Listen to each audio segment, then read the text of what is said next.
Hello, Collateral Gaming listeners. Chazzle Dazzle here from the Trial by Error Variety Show podcast. I just wanted to take a few seconds to invite you guys over to what we do. No, it's not video games, but we do invite really awesome and unique bands from all over the world. We dig deep into their souls and find really cool stories to tell you, and there's tons of music every week, so subscribe to us wherever you subscribe to your podcast. We look forward to having you. I'm Ashley Chancellor. I'm Megan Gomez. And I'm Agony. This is Collateral Gaming.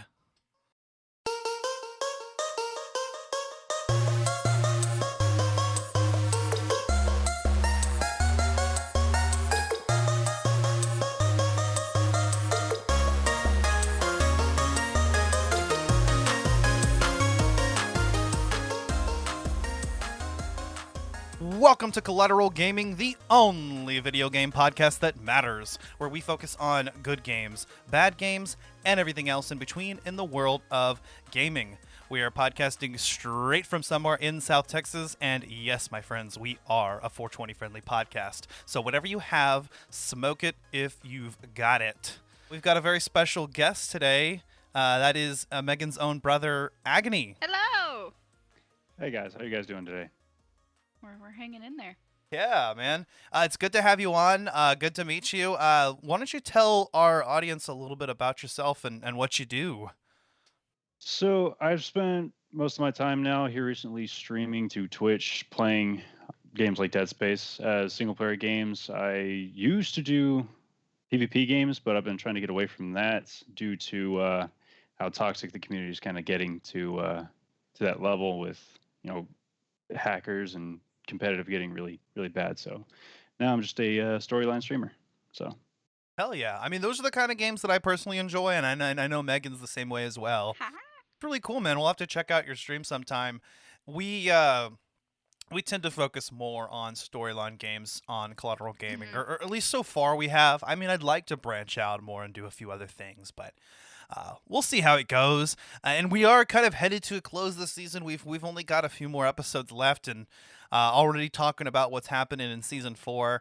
Super stoked to talk about that. But we've also got another little segment we like to do before we get into the meat, and that is Collateral Gaming News. Did you guys have any particular subjects you wanted to bring up? I for sure do. There's a lot of news going on in the gaming community right now. Things are just kind of going crazy. I'm sure, as a lot of y'all know, because everybody knows that I'm a huge fan of Horizon Zero Dawn. There has been a lot more trailers leaked, or not leaked, but released for Forbidden West. I've heard some rumors that there is going to be some pushback on development, but I'm very, very excited from what I've seen of gameplay and everything so far. I mean, it just looks beautiful. It looks fantastic. So I can't wait to delve into that. I did also want to let our listeners know, because we did do an episode on God of War. Development has been pushed back. Release date is looking around mid-2022 right now, so we might be able to get into that one next season. I know that we are very, very hyped for it, and we loved playing the first one with Atreus and, in this Nordic story. And, of course, my babe, the God of War. So I'm very excited for that one, but they can take their time. So other than that, I know that there's lots of E3. But if you'd like, Mr. Bro there, if you want to go ahead and talk about that one. So everything that's going on with E3 is really, really weird this year, considering with COVID going on and people having like a hard time trying to find a good time to put it out. And apparently it's actually still going on schedule in June 12th through June 14th is what I heard last. I know here recently there's a rumor about a new Borderlands spinoff, if you're a big fan of Borderlands, from the views of Tiny Tina. So it's called Wonderlands is what the code for it is right now. If you're a big fan of Battlefield 6 might actively be going to the Xbox Game Pass Ultimate upon release. There's speculation right now. There's nothing too concrete about that, but that is what they're talking about doing. Obviously, with Forza Horizon 5, that's going to be in Mexico, apparently. They're taking it to Mexico, so bringing that back down. And then the biggest one that I'm actually excited for is Hitman and James Bond developers IO Interactive is making a new fantasy RPG game with dragons and Ooh. making it all medieval and stuff like that. So Oh that's shit. a little bit of interest. Yeah, that's straight up his alley. Cause if any of Josh's viewers end up watching or listening to this, they will know that he is the biggest freaking fan of Dark Souls. Like literally, this man has played Dark Souls more than anyone I know. Oh Also, shit. I didn't even get the chance to say thank you for finally being on our podcast. I've only been begging you for like what, a year now. Okay, so that wasn't entirely my fault. That was also your fault because you never told me the time. So Yeah, true. Yeah, but also we did play a couple games that I didn't think were up your alley.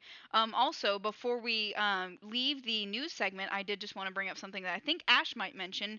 But there have been a lot more rumors from bigger sites about the Nintendo Switch Pro. Oh Um, yeah. lots of talks about what it's going to look like, what it's going to act like, the different types of screens and chips that they're going to be using might be in 4K. Lots of big things going on there. So I'm very, very excited to see what's going to go on there. Because I just personally got my Switch for Christmas from my husband last year. So I mean, if we can get a Pro, that would be really cool. So we could both play, a lot of the games that we play together, especially Mario Party. That is so much fun.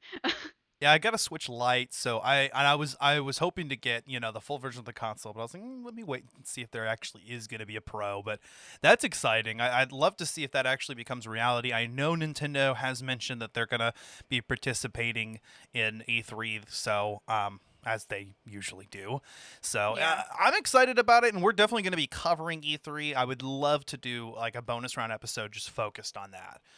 But we'll see what's coming out around that time. In other news, the Apple versus Epic court actually happened. The trial, I should say.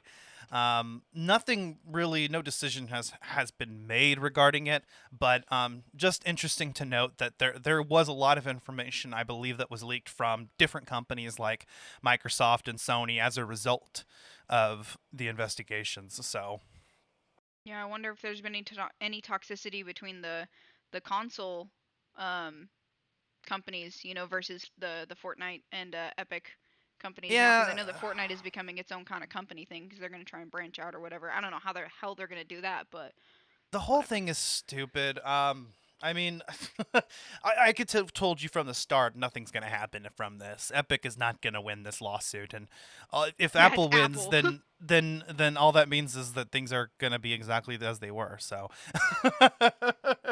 but we'll see. I'm excited to. I'm definitely excited about E3. Very very excited to see what's coming out, and I saw the Horizon Forbidden West video as well. I remember actually I sent it to you in the group chat I because screamed. it looks incredible. Looks to be quite a bit like the first game, and that's okay. I'm totally fine with them just doing, the first game but better. Yeah, well, this one's going to be a little bit different. So in the original game, it's lots of land and things like that. This time they're going to be focusing more on the sea. Aloy's going to be able to breathe underwater. There's going to be so she's going. I guess she's right now. She's like in the DC-ish area, is what it looks like. Especially from like some of the hints and stuff. I know that you can see like different parts of the East Coast, and she kind of makes her way towards the center of Yeah. the U.S.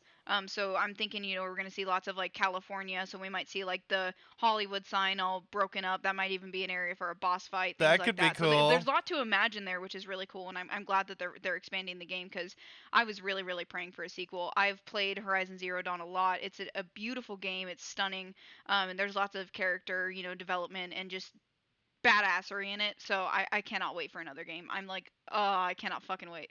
I just hope that the game isn't held back by past gen consoles, because I mean, while it's good that more players are going to be able to play it, and it'll be more accessible, and they kind of almost have to because almost nobody has a next gen console right now, Yeah.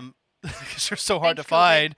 But unfortunately, that means a lot of the games that would have been next gen exclusives are going to be on both. And while that's a good thing to be able to play those games, I do feel like it holds back what the games are capable of doing. And Absolutely. I can't wait to see what the next generation has in store for us as far as, what games are going to be technically capable of. But Mhm. I think that about wraps up for our news segment. We're going to go ahead and talk about our subject, our topic of the day, and that is Dead Space. Whoop whoop. So, yeah, man. I mean, what are you guys' thoughts on this, Agony? What do you think? So, from my opinion, Dead Space, even though it was released back in 2008, I honestly believe as a horror game, and as I think it's like the pinnacle and the staple of what horror should have been and what it should have stayed as. Because playing through it, I played through it when I was a kid, and playing through it again while streaming it here recently, actually, it's nice being able to experience that same kind of terror because it's not scary, but it's anxiety inducing. And I think that's what makes it so Yeah, memorable. definitely. And I was recently just playing Resident Evil Village, so it was interesting to compare that kind of a survival horror game with this kind of a survival horror game. But Dead Space, this is my first time playing the game, by the way. I'd never actually played it, and I had a 360. I guess I hadn't been into it at the time. But I'm actually kind of regretting that now because, man, this game really gripped me and I could not stop playing. There's a couple frustrating segments throughout that did make it a little bit difficult and would make me quit every once in a while. But other than Did that, you I mean mean, the asteroids? the asteroids, yes. And we will probably get into that later. But yeah, I mean, it's solid game from beginning to finish. A little rough around the edges, but I do think that it is just a masterpiece. I think that there are a lot of cool things that Dead Space brings to the game main world. What do you think, Megan? I absolutely agree. So y'all know I don't really like horror. Like I love to, watch people play it. I'm okay with it, but there's a lot of things about horror that it gives me the ickies. But this is one game that I just genuinely love. I've played through the Dead Space series a couple of times now, and I just genuinely love it. I don't really get the jump scares anymore, except for like whenever they're like right up in your ass and they're trying to get you. That's really I'm like, God, no, no. But other than that, like I just genuinely love this series. And it's something that's very interesting. It's kind of off kilter because it is like a zombie-esque game. But it's different in its own category. Like there's never been like another Dead Space. I know we were talking about this kind of like Mortal Kombat. Dead Space is one in its own, and I really enjoy it. And I hope that that either we get a remaster soon, or we get some more into the story. Just maybe a little bit of expansion, or maybe like the alien species that discovered it first or created it, something like that. I feel like that would be so cool. Yeah, the series hasn't actually seen any installments or entries since the Dead Space 3, and that's because the developer no longer exists. So, Dead Yeah. Space was developed by EA Redwood Shores, later known as Visceral Games. And I guess, they're a subsidiary of EA, but. Mhm. Yeah, they've been doing bigger projects like Mass Effect. Yeah. Well, and this is one of those few gems that I think is an actual solid game series that truly has some quality to it that's from EA. Absolutely. Yeah, I mean, and leave that to the developers. I really solidly believe that good developers make good games. I mean, who would have thought? What a chance there. But yeah, I mean, I I think guess no, go ahead, bro.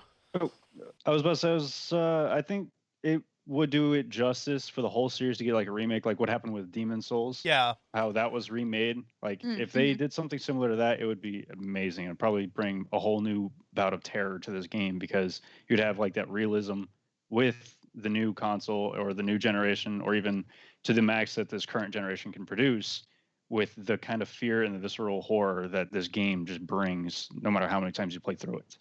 To see this shit in 4K would scare the fuck out of me. I would have terror again.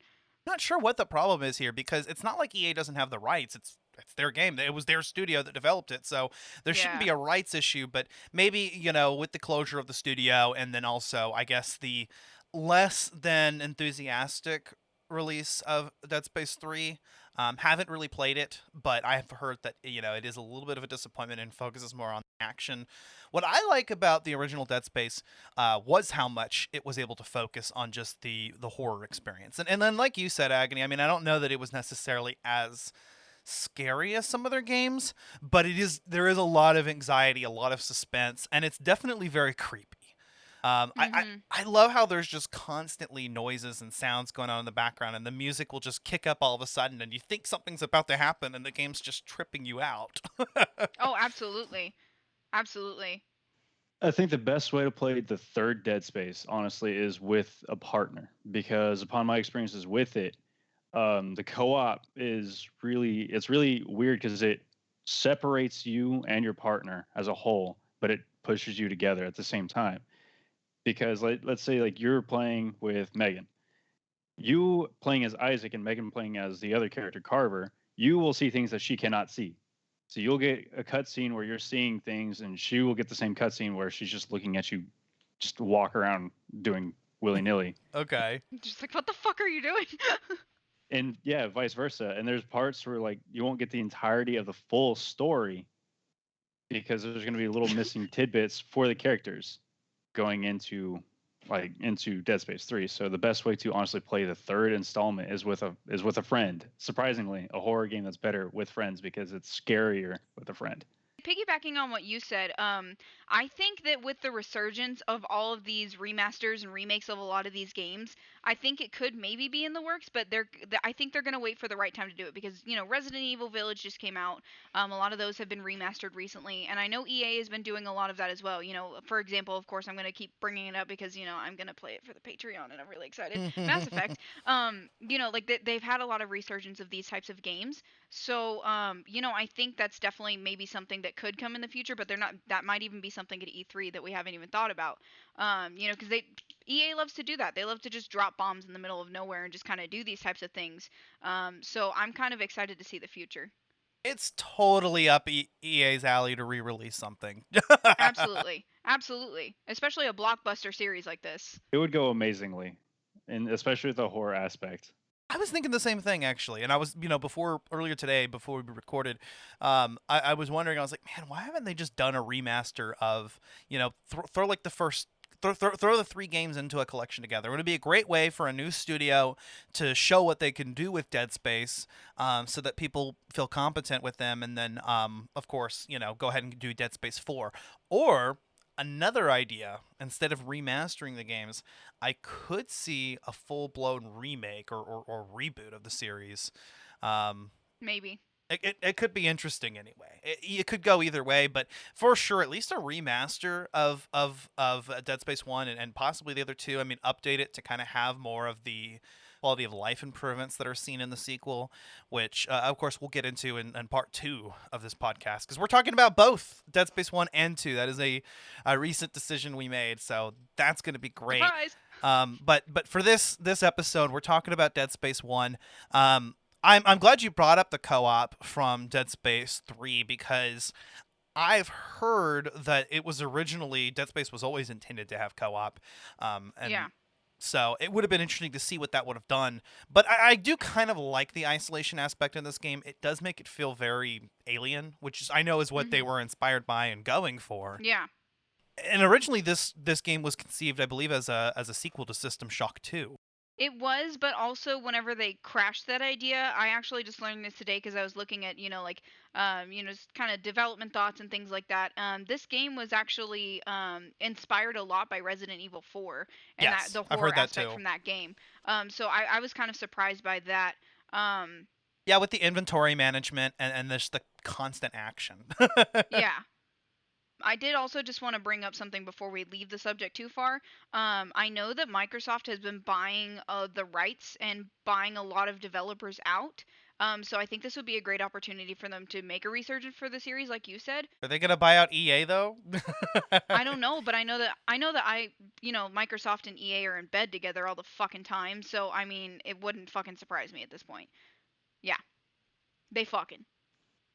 Davey fucking. They fucking. Yeah, no, I would love to see it. I mean, obviously we're missing out, and it's a good opportunity for them to kind of return to roots. So I think either way, doing a remaster or a remake, is probably the best first step to take, and then move on. Let's do Dead Space 4, or let's continue on in a rebooted universe. I'd be cool either way. Let's just pull a Mortal Kombat and go all the way to 11. Fucking send it. There will be a piece of the Ishimura somewhere, right? Yeah. So the reason why there's not going to be a 4 is because if you play the touching back into Dead Space 3, I know the focus is Dead Space 1, but touching back into that, the whole story is if you play through the DLC that was released for it, Isaac is done with it. Like everything is done. Okay. He His gets story is stranded on a finished. planet. Yeah, he gets stranded on a planet, and that's it. Like that's it. So Okay. All of that for the god stomping Isaac Clarke. Damn. yeah, That would be a cool name for the remaster, the Isaac Clarke series, like they did with the Nathan Drake collection. That's why I said you could remaster all 3 games and throw it into one, because one thing that the first game is sorely lacking is some of the more Finer details. Yeah, finer details, mainstream controls. It is kind of awkward to have to aim to reload, you know. Whereas with Dead Space 2, of course, we got, you know, the reload on X button or square. So I noticed sometimes when I was jumping from one game to the other, I would kind of switch that up. But yeah, no. Other than, you know, the controls, other than that, are fine. I mean, I felt that they were responsive. The physics worked pretty well. I heard the PC port of this game was pretty bad. The PC port of this game is a little wonky. The mouse movements are not as fluid as a lot of players expected it to be. I a long time ago, God, I was actually rewatching Markiplier. He played this 9 years ago, and he was messing with the mouse controls, and he was just having so much problems with it. So, I know that for the consoles, because it was designed for consoles, I don't know if maybe it's just because of the track and the movements from a controller compared to a mouse, that it just changes the aspect a little bit. But from what I've heard from other people as well, is just that it's a little bit more difficult to play on a PC compared to a console. So Yeah, well, it was a game that was designed for console and then ported to PC versus being designed for both or having some time before doing the port.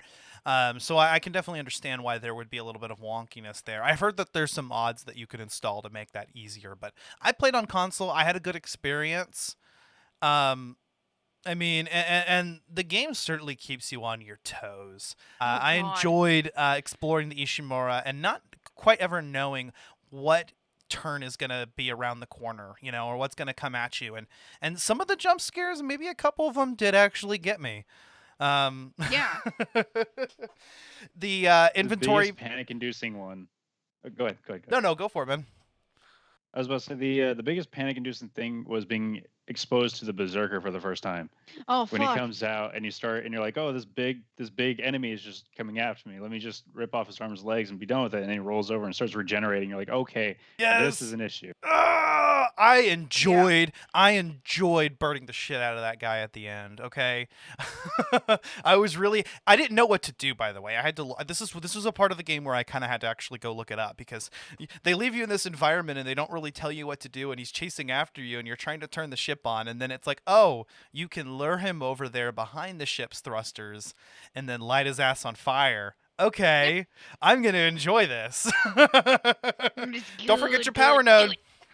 Oh man, and yeah, that was great. Just beating the smack out of that bastard, because God, he pissed me off. There's one part in the game where you have to slide around. You guys remember where you have to slide around all of those like bookcases or bunk beds or whatever the fuck they are? Yes, Yes, chapter 9, where you're moving everything and he's chasing you through the whole thing. It's like, oh my God, leave me alone. I tried to lock him in, but he'll just come over the ceiling anyway. So he's just like, hiya, Georgie, and you're like, get the fuck out of here, leave me alone. yeah, so the necromorphs, or space zombies, they are the primary antagonistic force of this game, and they're certainly terrifying. They are reanimated corpses that have been disfigured. They have weird tentacles, and I imagine there's something on Rule 34 on this that I don't want to see.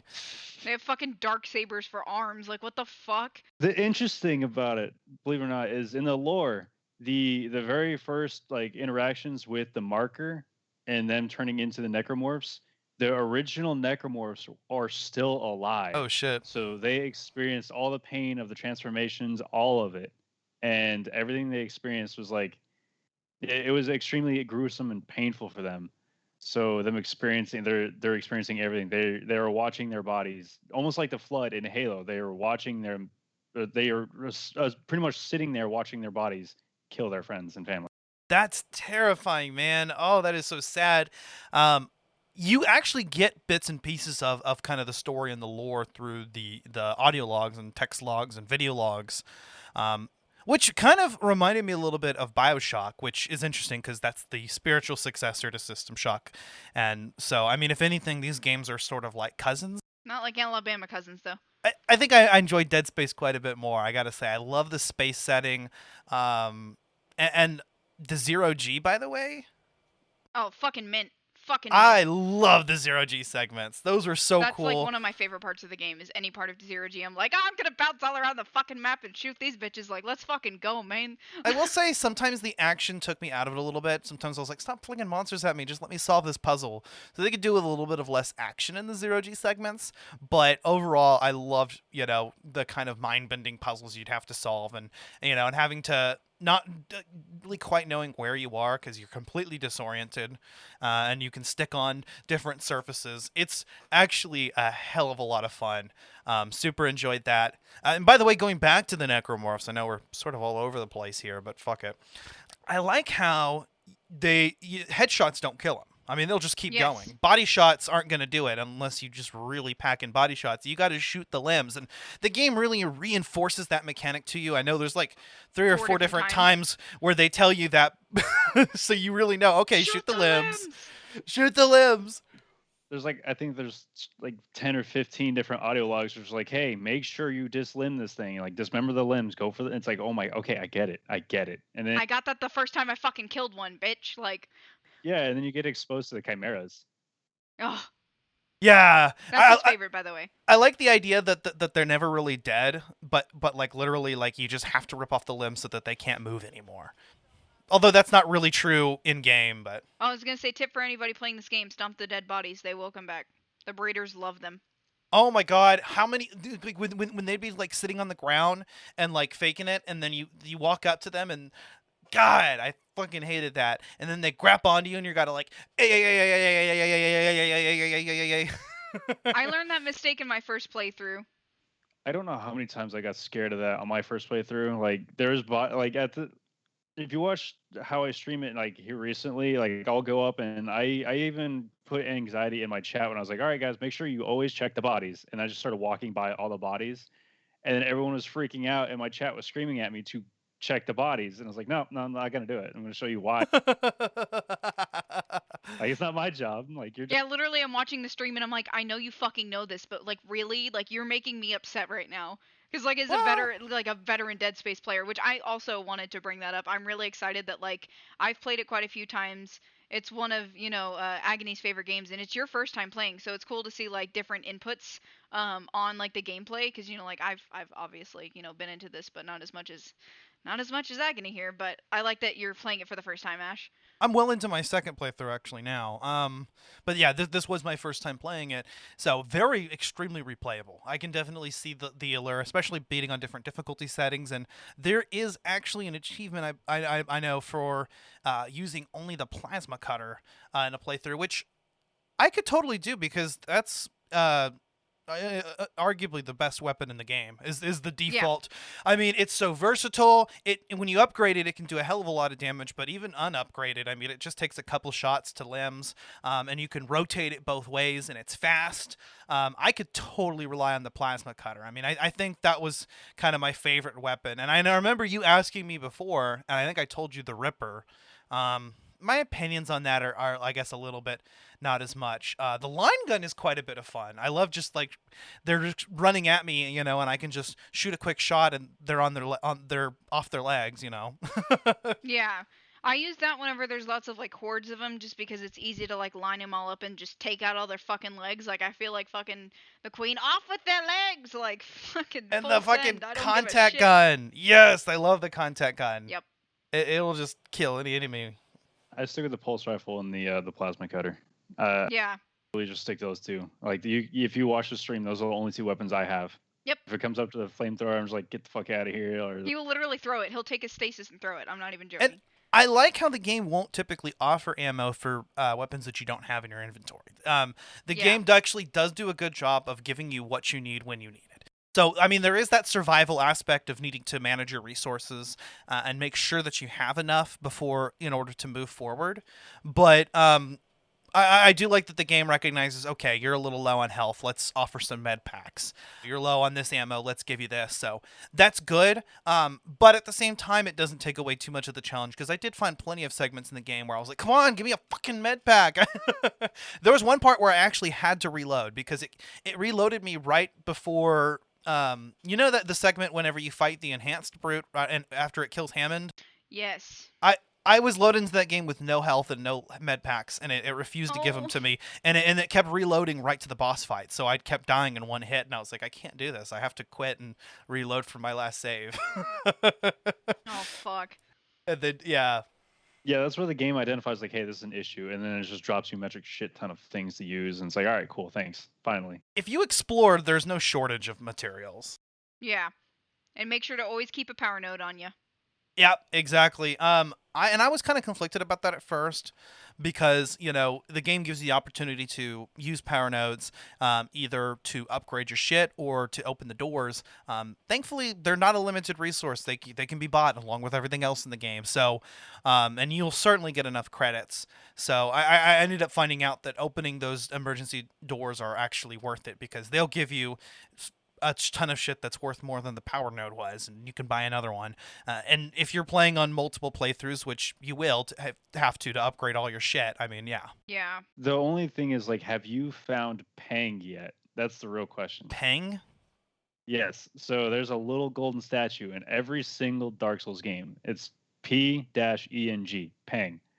Okay. It's gotten so, like, the achievements for the game entice it to become what it has become, where it's literally almost a cult following for this thing, because it's like there's always Pang, or you can have whatever you want as long as it's Pang, and those are the Okay. achievements that it gives you. And it's like, and they're so hard to find. Like the first one, I missed it. It's in so you know the fuel injectors where you're going through and you have to open the doors that are shooting the fire. Like Yeah. you have to jump between the jet flames. Huh. So it's in that room, and I missed it.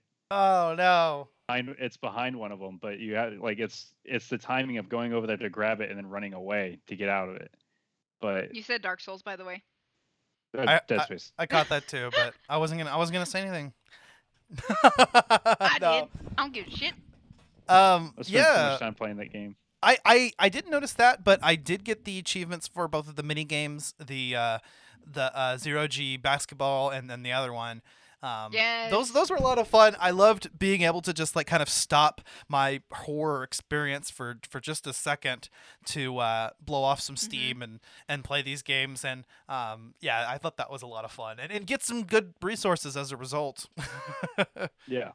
Something I wanted to bring up too is like I find it really interesting that, you know, there's like this backstory in this game where, you know, Isaac's love for his girlfriend ends up tearing apart his mental state. And this, you know, shows through all of them. But in the first game, it's kind of where it starts to peek at its head. And, you know, and out of all places, out of all ships, it ends up being the Ishimura, which is where his girlfriend Nicole is the chief of medical staff. So Right? it's like, that's really, really interesting for me because it's like they tied this in so well. And it was something that I didn't even think about in retrospect until I looked back at the game and I was like, damn, that was fucking smart. Okay, whatever. That option came up because it explains at the very beginning too. What happened was that they got the notification that the Ishimura was down and that they weren't getting any they weren't receiving any comms from it. So they asked for an engineer to go, and when Isaac knew it was the Ishimura, he's the one who jumped onto it. It was his choice to make that choice. And another thing that's interesting with that you say that, it isn't until it was about chapter 4 when she starts popping up on the screens. Yeah. It's where the true horror aspect comes in, because through the whole time, the whole marker and her like having Nicole fuck with you and having the marker mess with you the whole time, it gets so much worse. Yeah, because he just starts going fucking manic. Yeah, it's a great thing. I love that.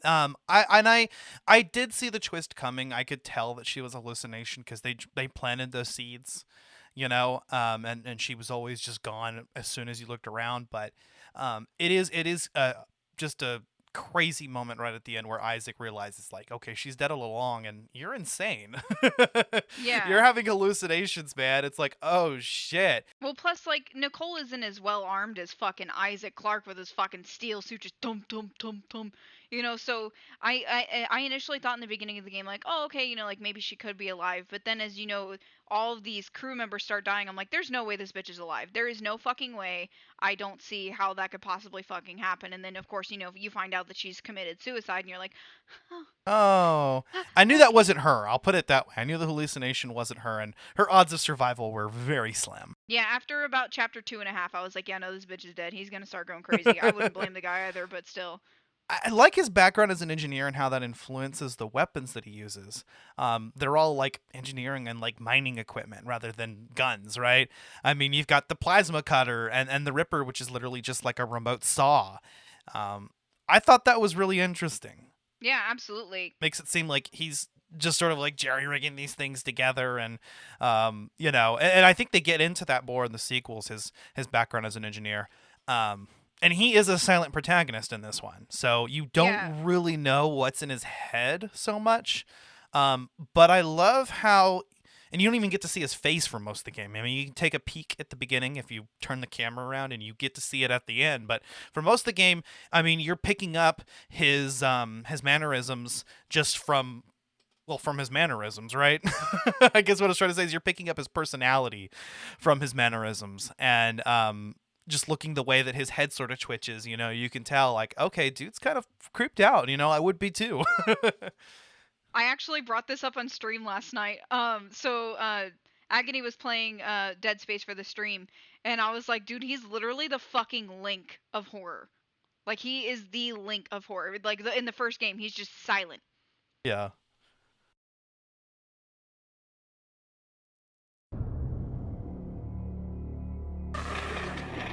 Isaac, it's me.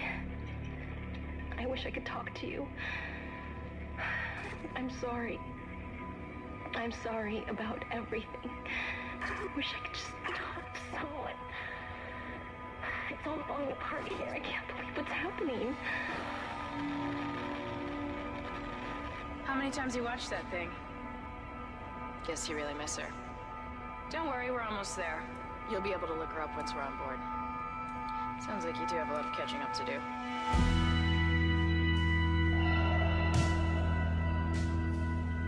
The USG, Ishimura. Biggest planet cracker in her class. Why is it all dark? I don't see any running lights. This is mutiny. Holden. By Maritime Law, Article 5469, I hereby declare Captain Benjamin Mathias unfit for duty.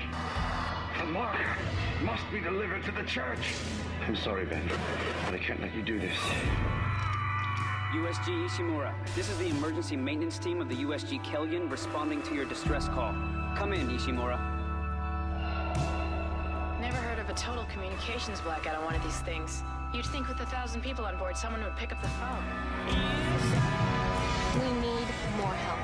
We don't have the resources to deal with this many cases. Nobody would tell us what's happening.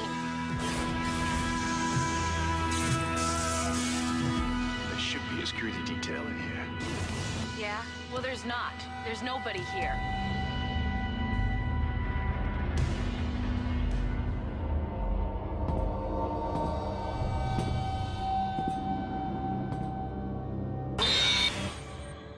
Isaac, where are you? Help me.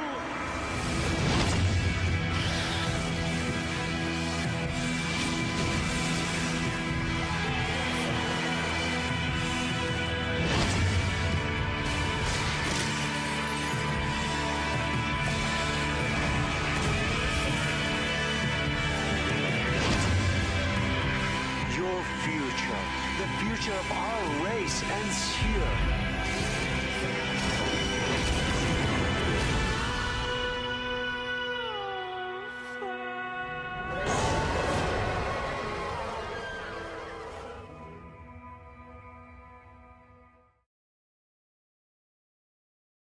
One thing that I hadn't realized that there's an actual Easter egg at the beginning of the game. So yes, you don't get to really see Isaac as who Isaac really is up until near the end of the game. But if you turn around and like you look at the crew quarters and you see his bunk, you could see like kind of like what he prioritized. Yeah. And on his suit, he has an identification tag. with his picture. And I didn't know that until I was turning around and looking around, and I saw it. And I was like, wait a minute, wait, what? When was this a thing? And it was like you could see the stitching in it too, so you could see that it was stitched on. And I was like, wow, okay, so you can read the words, you could see you could see his picture, and you could see all that. And I was like, that's some attention to detail on that part. Yeah, Like little things like that. definitely. I didn't ever experience that until like the very beginning, until actually a couple days ago when I started it. So. And I love that about this game because, like, like it is a horror game, but they make the time, and that shows, like how much love the developer had for the game. Unfortunately, they're not, they've been bought out, but just the creators of the game in general being able to put little things like that in there to give the character personality, and even the Pang statues. Like, it's just these little things that they add in for the players that I think is so cool because, like, the first game, it almost feels like a indie game, just the way kind of that it plays, that it's not completely polished. And I think that definitely they weren't sure how this series was going to go, and number 1 was picked up so well that they made number 2 and 3, and maybe that's why 3, maybe because they didn't quite have a direction, kind of like other games that have been produced like a series in the past. For example, the Mortal Kombat series, because we've talked about that recently, the Gears of War series, things like that. It kind of reminded me of like a very well developed indie game. So I really find it interesting that they've put all these little aspects in there.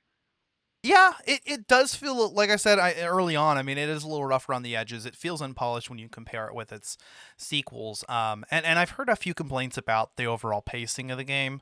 Yeah, this game goes by fast. Yeah, but I mean, I still felt that it was an enjoyable experience, and I think a quality experience. And overall, I kept wanting to play the game. I mean, I was kind of glued to it and wanting to see what would happen next.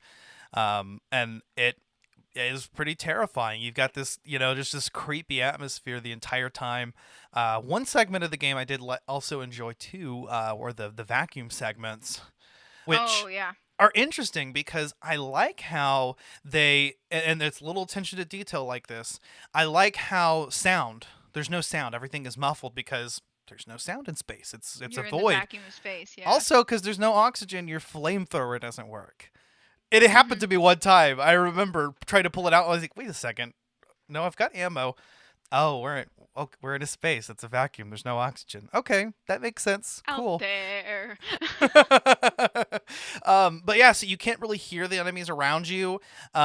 So you really have to rely on your other senses to get you through those segments, and also keep an eye on your oxygen meter. So I thought that was those particular parts of the game were very suspenseful and fun. Yeah, I think the only thing about the gameplay that I didn't like was kind of, for me, after chapter 3 or so, it got kind of predictable. It's like, oh, get to the tram because you're going to go to this part. You knew that another chapter was coming.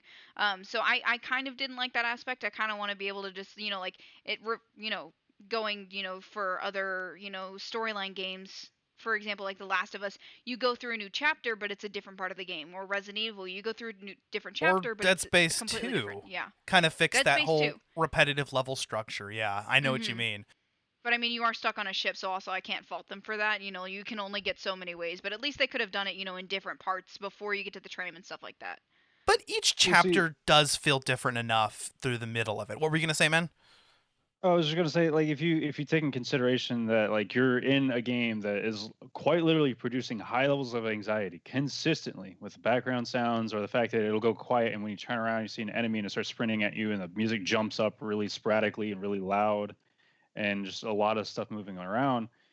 When you come across, like, when you're told, hey, like go here, and then you come running around the corner, you see the tram station, you're not getting attacked. So that's that small moment of relief that you get from a game that is literally just punching you in the face with nothing but anxiety. Yeah, because unlike Resident Evil, there are no save rooms. Yeah. I mean, there are save stations, but you can still get attacked. You can get attacked. In fact, that's another thing I almost forgot to mention. This game has almost no pausing menus. I mean, you've got your regular pause menu, but that's it. Accessing the map, accessing your inventory, it's all done in real time because of the way that this game handled the UI, which I love. The whole, I mean, it just provides for a so much deeper and more immersive experience because there is no HUD, right? All of it is integrated into Isaac's suit, the rig, including his health bar and the stamina meter. And when you're pointing and aiming your gun, you can see the bullets on the gun. All of the maps and stuff and other menus are a product of a holographic projector that comes in front of them, and you can still walk around and shit while you've got the map open. I really enjoyed that what they did with that in this game, and I thought that was pretty revolutionary. That's honestly one of my favorite parts of it. The guideline was a great thing with it too. Is like, because you're lost and it's dark, so you press and hold like the right stick or R3, and you're just putting your hand down, and there's a trace line that you have to follow. Yeah. Yes. The locator is good because it's a really excellent way to encourage the player to, of course, explore and not go on a linear path, but still have a sense of direction. And it's totally optional. You don't have to pull up the map. You don't have to use the locator if you don't want to. But for me, what it was handy for was knowing where not to go if I wanted to go off the beaten path and explore things. And that's something I always struggle with in games is like, you know, you want to go to the optional room first and then move ahead. So I'm glad that the game always told me where to go, and it wasn't even necessarily the best path, just the fastest one, you know? I love that they kept it in the whole series too. That was another thing, is like they knew it was a good thing and it was a positive thing that they had, so they kept it through the whole series. So that was a great thing. I like the improvements that they bring in Dead Space 2, but we'll talk about that next episode. The improvements they bring to the locator really make it much, much better. This is the only one in the series, I believe, to actually have a map. Yes, I think. Yeah, it is. Yeah, it is. Yeah, so the map was very similar to Metroid Prime, I gotta say. The way that you've got this 3D map the way you can rotate it. And also something that I really did love about the Dead Space series as a whole is the fact that you can see the holograph from either side and you can kind of like move it around. I haven't really seen that in a lot of games, and it's so cool. It's such a small thing, but it's those little details that you just really love about a game, because it's like it actually is a hologram. It's not just something that you hold up and then you can't see the other side. It's not a screen. It's an actual fucking hologram. And for a game being released in 2008, that's fucking revolutionary, and I've never seen something like that before out of a game, especially out of a horror game of all things. You know, like there's lots of games based in space, but none of them just quite do a lot of the aspects that you have with the rig and with Isaac, and you know, with just the interface system like Dead Space does. It holds up surprisingly well for a game in early on in the Xbox 360 and PlayStation 3 life cycle. For this era of games, I think that the graphics look fantastic, and the game holds up technically actually pretty well. It's a pretty fast experience, but it's not unlike playing, for instance, Uncharted. You know, any kind of linear game is gonna go through quite a bit faster. So, and the graphics. The graphics are actually really nice. I love the amount of detail in them, and again, the physics and the controls handled as well as you'd like them to. Yeah, and even playing through this recently, you know, I was so surprised how well the graphics held up, because they're almost as good as graphics from recent games, and you know, 18, 19, even like last year and this year. Like it held up so well for a game that's over a decade old. Compare this with some other games. I was recently playing, you know, some of the older Assassin's Creed games, and they don't look as good. They don't. No, they don't. As this game does. Another amazing thing is like the environment, like going off the environment. You can find areas where like you could see where the necromorphs are like nesting and making their little holds and shit like that. And when you're walking over them, you go from like that metal sound of you walking on the catwalks to stepping on that, and you hear like the fleshy sound and stuff like that. The squish, yes. You can't run on those. Nice. I noticed that. No, it's super fleshy and all that. It's really nice. It's those little details that they have that really add it to as a whole. And then playing the first time through it, you want to take your time because you don't know what's around the corner and what's absolutely like that. So you're very cautious about like it literally instills fear in you the first time you play through, because I still have PTSD from one of the fucking games that I played. And I think it was the second one that me and Megan were talking about last night, actually. Yep. there's a part where like the elevator open up and you're not expecting it, and like necromorphs jump out of the elevator. Yeah, they're just like. "Meow." So ever since that, when I was a kid, like I was 14 at the time, up until now, any game that has an elevator sequence, I'm always aiming in the elevator to make sure that Yeah. doesn't happen. And it's stuff like that like it makes Dead Space as a whole just an amazing horror series, just in general. I experienced that recently with RE8, some of those the elevator tension. I like how the game just throws you right into the necromorphs, and at first you have nothing you can do but run. You don't have your plasma cutter yet. Yes. You pick it up along the way, but I mean Isaac just runs, and so you've got He's like, these fuck this shit, I'm space out. zombies. Yeah. What the fuck just happened? I'm just an engineer. I'm gonna get the fuck up out of here. Yeah, it sounds like he's just gonna be like, "Damn it, Jim, I'm a engineer, not a fighter." Don't pay me enough for this shit. Yeah. Literally, I just like that's something I really wish we could have had in this game that I feel like just would have made it so much better is some fucking internal monologue, because this motherfucker's probably just like he sees another one, he's God damn it, or just like angry, because like in the second and third game, I like that he gets a little more verbal in the other yes, ones. Yeah. because he's like you can hear him get frustrated and stuff. In this one, you just hear his grunts of unholy, godly, powerful stomp. And I was actually talking about this on Agony stream last night. I don't know what this man has done for a leg workout, but he has the power of God in his right leg. Straight up. Yes. Just annihilating like anything that touches it. Just like Absolutely. stomping on it, no blood splatter, they just fall apart, and like, all right, bet. I love that sound. Yes. He was playing last night and there was a body and he's like, don't trust the bodies. And he stomped on it and it just splintered in half. Like every appendage just flew off. And I was like, that is the power of God in his right leg. And also something that I wanted to bring up, because I know I talked about Markiplier a little bit earlier, is like I cannot fucking play this game anymore without hearing, "I'm Isaac Clarke!" Because fucking Markiplier. Like literally, "I'm Isaac Clarke, I'm a badass, I know what the hell I'm doing. Don't talk to me and I'm an engineer. Stompy stomp." Like literally, I'm saying that shit in my fucking head and out loud while I'm playing the game. And Alan's just looking at me like, "Honey, I love you, but what the fuck are you doing?" I'm like, just please go watch the Markiplier and you'll understand. Like, I wanted to ask, okay, some of the ammo containers, when you hit them, there's like, it's like you stomped a creature instead and there's blood splatter. Was that intentional? What's going on there? I think there was a sprite issue that they had, because obviously the first game wasn't really like very well funded, as we know, because it does come off as an indie game. So you might as well consider it an indie game at this point. So when you're hitting it, sometimes like there'll be like body parts inside the containers. Yeah. So that's what happened with that. Or other times, if you notice that like there'll be bodies that you'll stomp on, there's like no blood splatter, they just fall apart. Yeah. yeah. There are ones where you step on and it's an excessive amount of blood, and it's like, okay, stop, There's more than 8 liters in there, bro. You need to chill. Yeah. please. I know that they ended up remaking and remaking all of the assets in this game, including the models and animations, including Isaac Clarke, because I gotta say, Isaac Clarke is daddy in Dead Space 2, man. He is Dead Space daddy.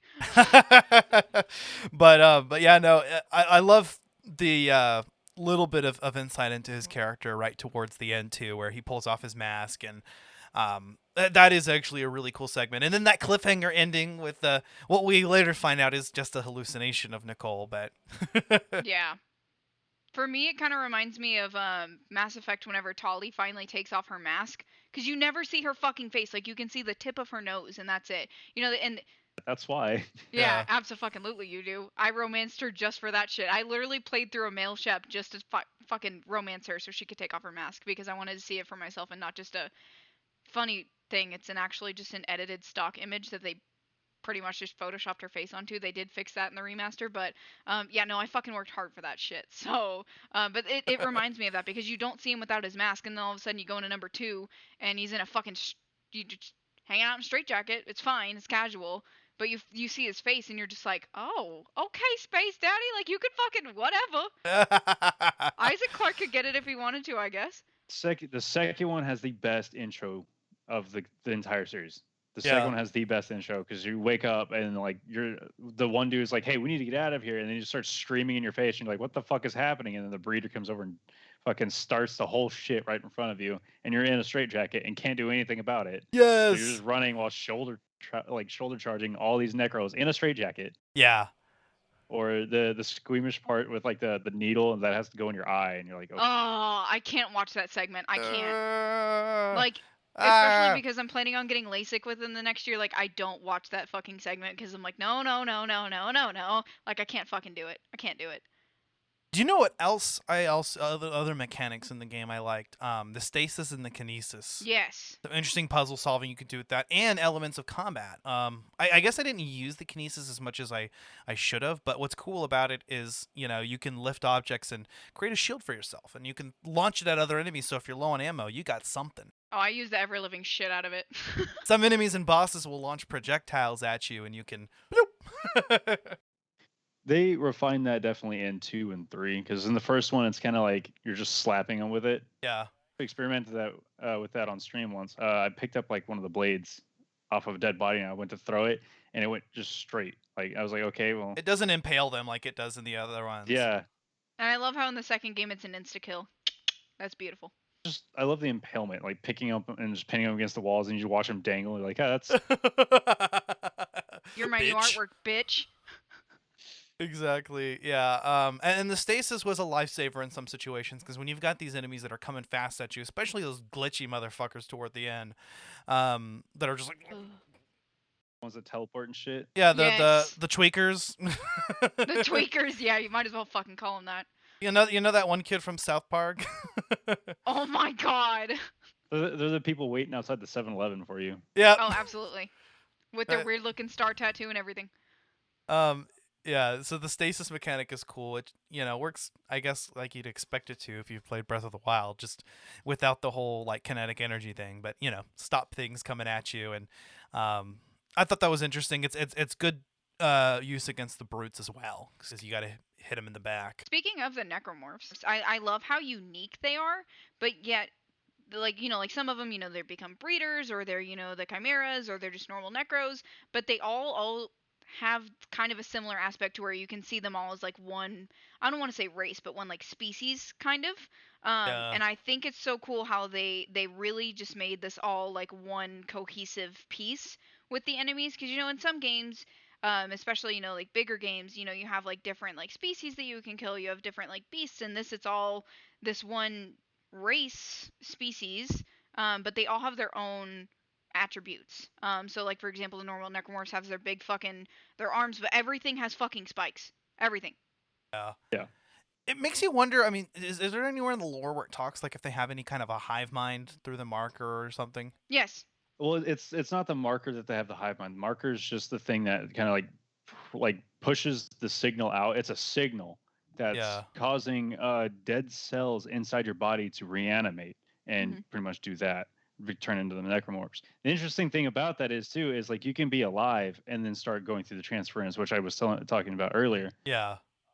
So in the games, if you pay attention to the enemies that are attacking you, if you're fighting more than one at one time, you'll see that solidarity. If you actually focus on it, you'll see one go to attack you, and then if you get away from that one, the other one is already swinging around to come hit you from the side. So they adjust to how you move and how you're fighting. Like you'll be facing one way and they'll come up from behind you from the vents. Like there's a major solidarity in these enemies. And the hive mind you're talking about is called the Brother Moon. And that isn't touched. Like that's not explored too much into until Dead Space 3. Okay. Because that's the moon because essentially the moon that is hovering around the planet where they cracked the where USG Ishimura is. Aegis 7? Yeah, Aegis 7 is hovered by a brother moon. Actually, you can see it in Megan's background. That is the brother moon, but that's asleep. So it's literally a whole ass moon that is taken over by the necromorphs. Yeah, that's like their home planet. I like the world here. I mean, we're living in an age where they have planet cracker class weapons. I mean, that just sounds cool. They're mining the resources from planets, and obviously dug up something that they weren't supposed to, or then you find out that it's actually man-made or something, and I don't even remember, but Well, actually, the Ishimura is an illegal mining mission. They're not Yeah. supposed to be doing this at all. They're not even supposed to be near this planet, and they did it anyways. So that kind of ties into the second game a little bit, because all of this they're doing is completely fucking illegal, and they were not supposed to even go towards this in the first place because they had an idea of what was there. I like how at the end when you're moving the marker, it actually does sort of call them, doesn't it? Because they swarm you. Mhm. I noticed that. They're like, my precious. They'll hover around the marker, and they won't focus on you until you get like too close to the marker. Then they'll start attacking you and just swarming you. And that once again, that goes into the solidarity of that species. It's not really like Megan said, it's not a race, it's a species. It's just a mindset. It's ridiculous, but it makes an amazing game. And then I love how they built around the illegitimate operations of the USG Ishimura, with the whole crew being part of the Church of Unity. Yes. The unitology. The markers. Yeah, the Church of Unitology that supports the markers and all that stuff. That the necromorphs are the next step in evolution for humanity. Yeah, a very Scientology-esque, obviously inspired by religious cults of the future, and it's like anybody could be a unitologist. Like all the people I remember looking in the logs, and there's a list of all the crew members that are known unitologists, including the captain. Yep. Yeah, who basically said, "Fuck these people."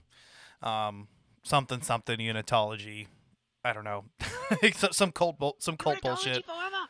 Yeah. There's a video playback of them killing him for that reason. Yeah, Kine I think kills him. Yeah, who's a character you later meet, and then there's the other mad scientist guy who's trying to kill you and sending his regenerating monster after you, and I'm like, come on, man, I'm just trying to get out of here, bro. Leave me I alone. just want to survive and find Nicole.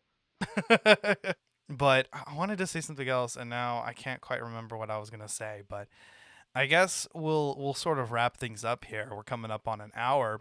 But what are you guys' final thoughts on the game? I think it needs to be remade, honestly. It's I said it before and I said it again, it's probably one of the best horror games that's come out since 2010, even though it was made back in 2008.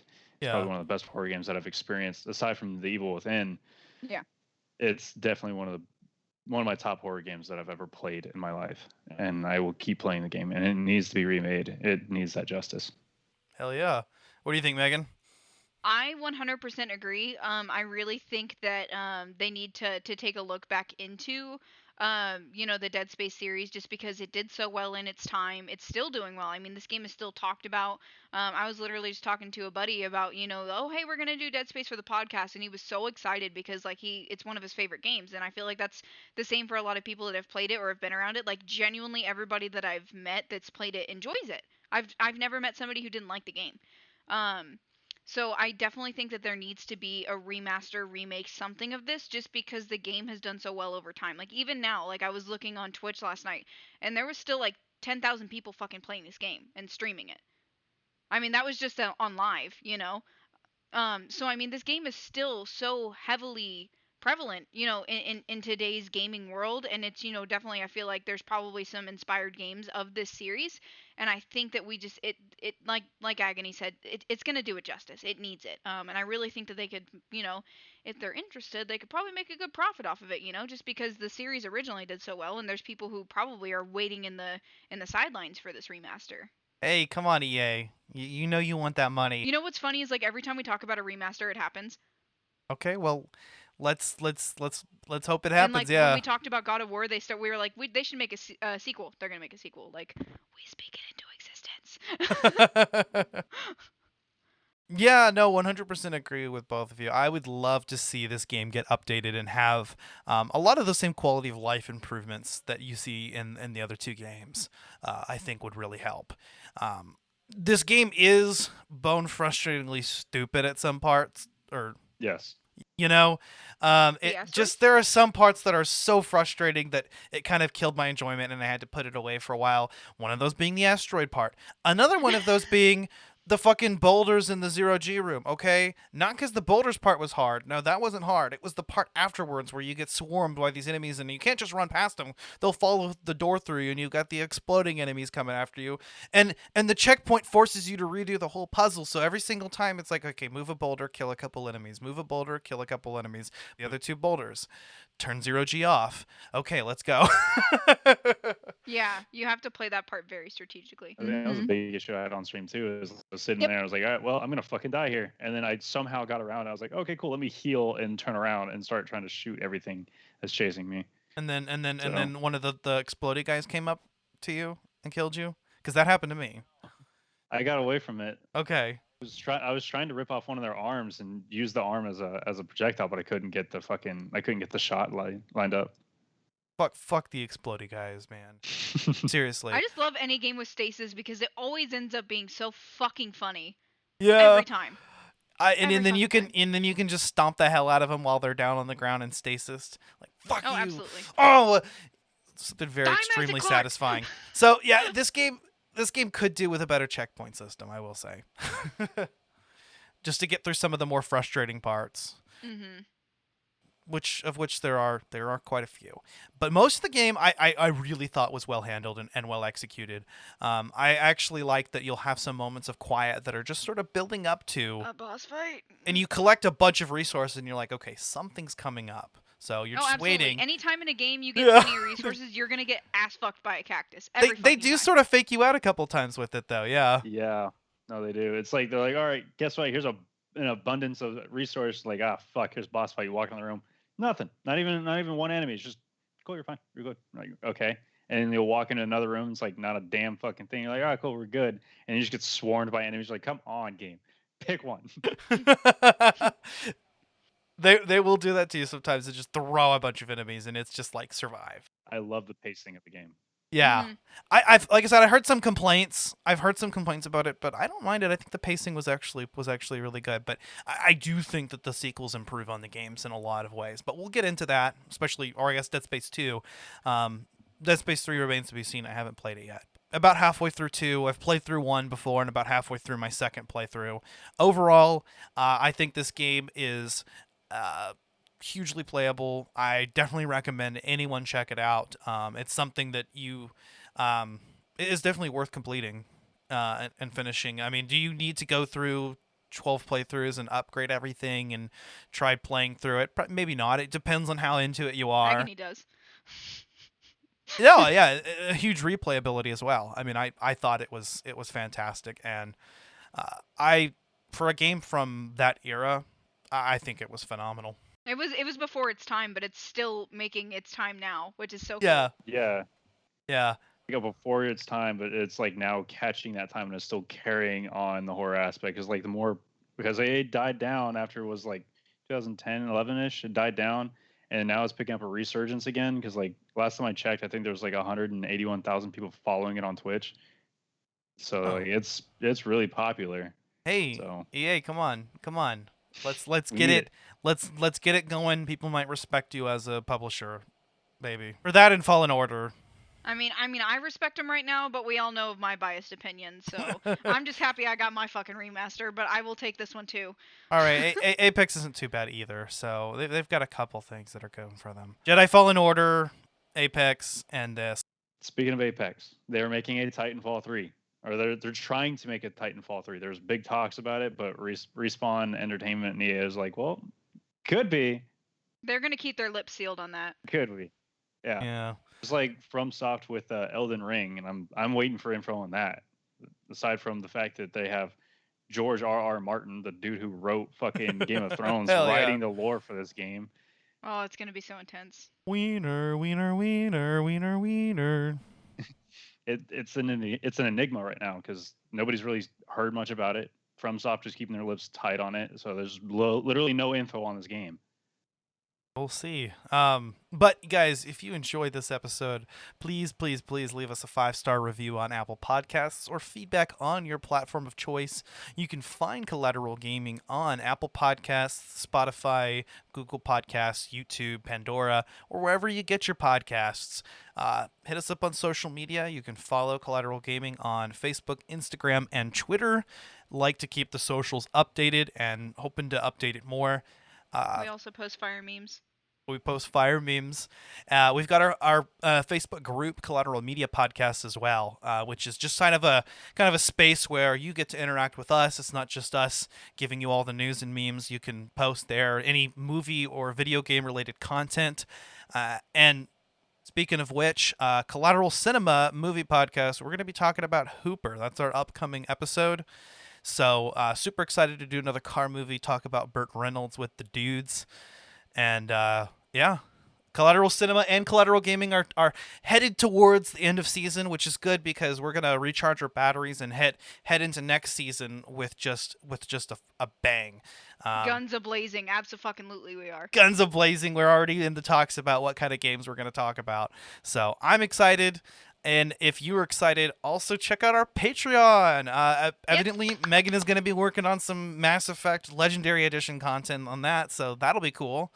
I'm so fucking excited. Also, yeah, y'all please reach out. I really love interacting with the listeners. I think that's so much fun. I love talking to y'all. Y'all are just a great fucking group of people. Please don't ever be nervous or scared to reach out. Like, we love talking to you guys. It's so much fun. I genuinely love having conversations with y'all. Also, if you did enjoy Agony on our podcast today, he is always on Twitch. The only time he does not stream is Sundays. I personally watch his stream every night simply because, I kind of love the guy just a little bit. But yeah, he does make some great content. He's also on, is it Instagram, TikTok, and Twitter? Yeah, man, plug your shit. Where can we find you, and what can we expect? So you can find me on Twitch at twitch.tv/agony_within. Most of my social media is up until Instagram is agony_within. Instagram is agony.within because they didn't allow, because the name was taken already by the band, at which I reached out, and hopefully I get to keep the name, but if not, it is what it is. To kind of recap on what I do, I kind of do some storyline games and some multiplayer games. The multiplayer games that I'm working on now is strictly Monster Hunter World. Going back into that game when it was hopefully still prevalent, but it's hard to say. But I do horror games. I do mostly shooter games, and that's about it. Hell yeah. All right. I'm going to have to check you out, man. I wanted to jump on board when you were doing Dead Space, but I just ended up getting roped into some housework and some other shit. But I'm doing all three, so you're fine. Blame being a dad. It's sometimes it's it's the full-time job. The full-time job, and I can't believe she's going to be 2 next month. I'm already thinking about what sort of video games I want to play with her. Not Dead Space, not for a while probably. That's a little scary. Let's not, please. Please don't mortify your child at the age of 3. Yeah, fucking send it. But yeah, guys, we're going to be back talking about Dead Space 2 next time. That's going to be part 2 of this episode. So for the first time in a 2-part episode, we're going to be doing a side-by-side, because I started playing Dead Space 2 and I thought, man, this game is even better than the first one. I want to fucking talk about this. So we're going to talk about it. Expect that in a couple weeks' time. Until then, we do have our bonus round content coming out as well. If you haven't listened to the bonus round, it's sort of our more unscripted, off-the-cuff, topical episodes where we can kind of talk about anything. We did just do a bonus round commentary on Prime 2D, which is the 2D remake of Metroid Prime, and Zach and I had a blast with that. And man, we should have hit you up, Megan. I didn't even think about it. We were just let's just do this thing. I see y'all post an episode, I'm like, bitch! Wow! I know. Well, I'm in a habit of just doing the bonus rounds spontaneously. So, yeah. But I should at least let you guys know what's coming up if you want to bond. And of course, Agony, you're always welcome on any episodes if you would like to be on any episodes. Yeah, man. Feel free to come back. If we ever do Dark Souls, I think I got you on that one. Let him Yeah. lead that episode because he has probably. How many hours do you think you have in that series collectively now? Probably over 2,000. Last time I checked, collectively, it's like close to 3. So I've played, like, I'm going back through on the first one now to like get the memory back into playing the first Dark Souls, because I'm about to do a stream on that one too. And so I'm also taking in Sekiro, which is a great game. If you haven't played it, it's extremely difficult. Do not play it like Dark Souls. I'm also doing Code Vein, which was Bandai Namco's like anime version of Dark Souls. So it'll be a lot of fun. Cool. All right, guys. Well, we will see you in part 2. Until out, Girl then, Scouts. I'm Ashley Chancellor. I'm Megan Gomez. And I'm Agony. This is Collateral Gaming. We are out.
Collateral Gaming is a Collateral Media podcast. All music and game clips are owned by their respective creators and are used for educational purposes only.